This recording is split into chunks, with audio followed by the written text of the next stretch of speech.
Dengan perubahan pada kebutuhan organisasi dan bagaimana sebuah pekerjaan dilakukan, selalu ada kemungkinan bahwa pekerja yang ada tidak cukup, baik secara kualitas maupun kuantitasnya.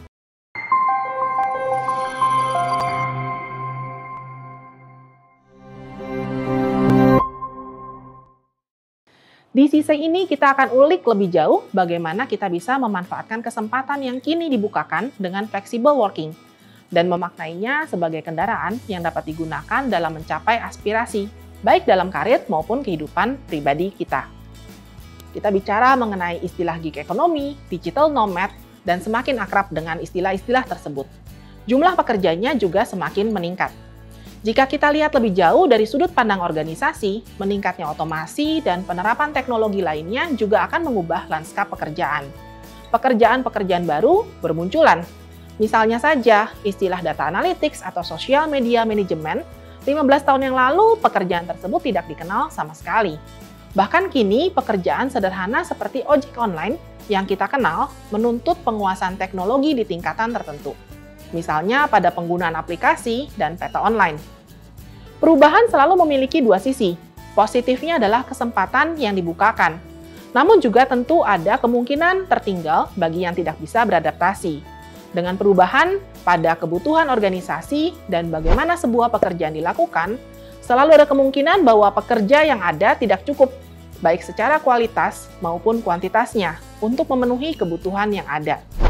Karenanya, upskilling selalu akan dibutuhkan, yaitu adaptasi dan penguasaan skill yang berbeda dengan yang saat itu tersedia.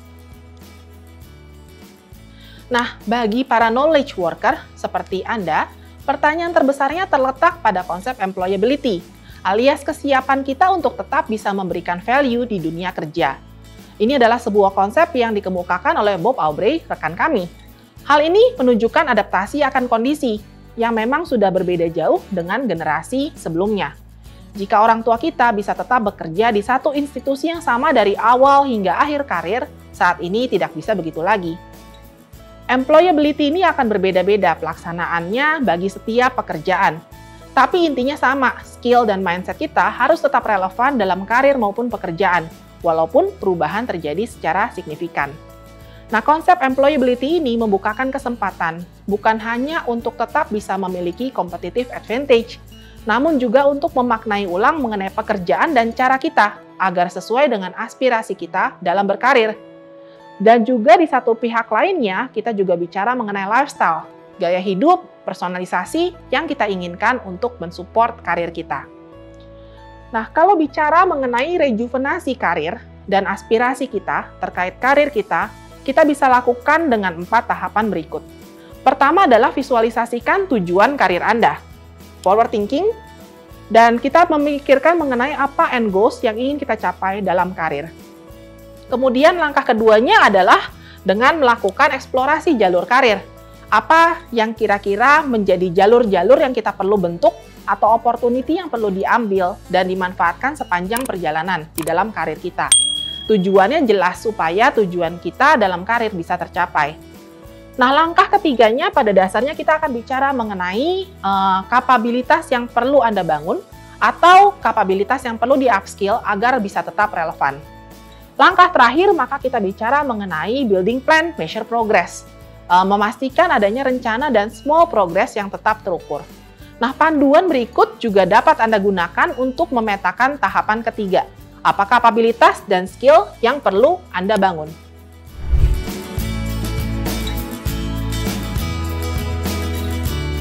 Oke, kalau kita mau mencapai target kita ya, tentunya kita harus memastikan bahwa modalnya kita ada ya. Modal dalam artian di sini kita punya kemampuan, kita punya kapabilitas, atau diri kita ini siap untuk mencapai target itu sendiri. Nah, di sini muncul yang namanya target, biasanya kan sering disebut dengan KPI ya, Key Performance Indicator, itu yang namanya target.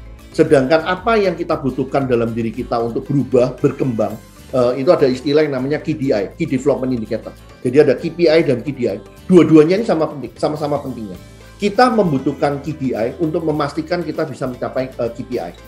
Dan dalam proses mencapai KPI, ada bagusnya kita juga berkembang, kita juga berubah, kita juga semakin maju. Nah, itu yang diistilahkan dengan KDI, Key Performance Indicator, bebareng dengan itu key development indicator. Contohnya apa? Paling gampang, yang paling klasik lah, kita penjualan ya.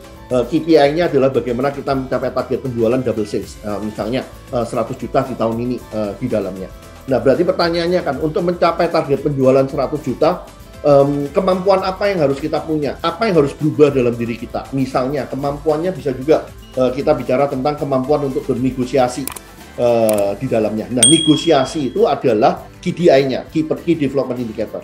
100 juta itu adalah KPI-nya, pencapaian target sales. Nah, yang kita kerjakan dalam KDI adalah bagaimana kita belajar melakukan negosiasi kan di dalamnya. Melakukan negosiasi lebih bagus daripada sebelumnya. Dan dalam proses mencapai KPI, kita akan banyak melakukan negosiasi ya. Dengan banyak kita melakukan negosiasi, seharusnya skill kita untuk bernegosiasi akan semakin bagus. Yang berarti ujung-ujungnya nanti KPI-nya tercapai, penjualannya tercapai, kemampuan kita bernegosiasi, KDI-nya juga tercapai. KDI di sini bisa macam-macam ya.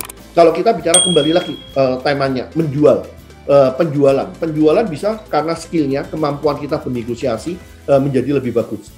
Bisa juga kita bicara di sini dalam konteks KDI, bukan negosiasinya yang kita perlukan, tapi kemampuan networkingnya, kemampuan memperlebar teman, klien, database yang kita punya di dalamnya.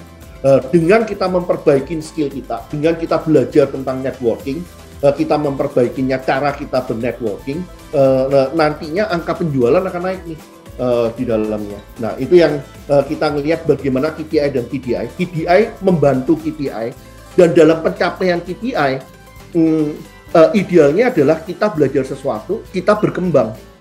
Bukan hanya mencapai target, tapi diri kita juga menjadi seseorang yang lebih skillful, lebih bagus, lebih kompeten, dan tentunya menjadi seorang leader yang lebih baik lah.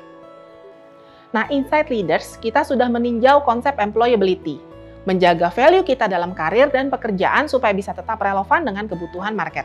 Mengingat perubahan yang sangat cepat akan terus terjadi di masa depan.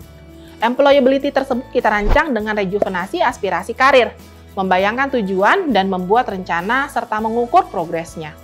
Di era flexible working, kita perlu riding the wave alias memanfaatkan kesempatan yang sudah terbuka. Walaupun 2 tahun lalu kita semua memulai dengan dipaksa, kemudian terpaksa, pertanyaannya adalah apakah sekarang kita sudah bisa, bukan hanya biasa. Bisa artinya kita menguasai kemampuan dan membangun sistem personal yang mendukung produktivitas tersebut.